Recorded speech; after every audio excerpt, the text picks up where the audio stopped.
Alam mo ba, ang lugaw ay isang tradisyonal na pagkaing Pilipino na karaniwang gawa sa bigas at tubig na pinakuluan hanggang sa lumapot.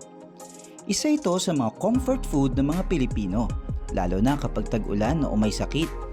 Ayon sa Philippine Food Illustrated, ang lugaw ay may impluensyang Tsino at malapit sa congee, isang uri ng Chinese rice porridge. Pwede itong ihain na plain o may sahog tulad ng manok, tokwat baboy at itlog. Noong panahon ng kolonyalismo, naging bahagi ito ng simpleng pagkain ng masa at ginamit rin sa mga feeding program. Karaniwang niluluto ito sa katamtamang apoy upang hindi masunog ang bigas sa ilalim. Mas pinapalasa ang lugaw gamit ang bawang, luya, sibuyas at asin, at minsan ay nilalagyan ng patis o kalamansi. Ang lugaw ay madaling tunawin, kaya ito ay mainam para sa mga may sakit o bata.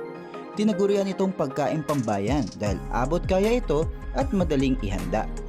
Sa katunayan, idineklara noong 2021 ng National Commission for Culture and Arts na ang lugaw ay bahagi ng intangible cultural heritage ng Pilipinas. Hanggang sa muli, paalam!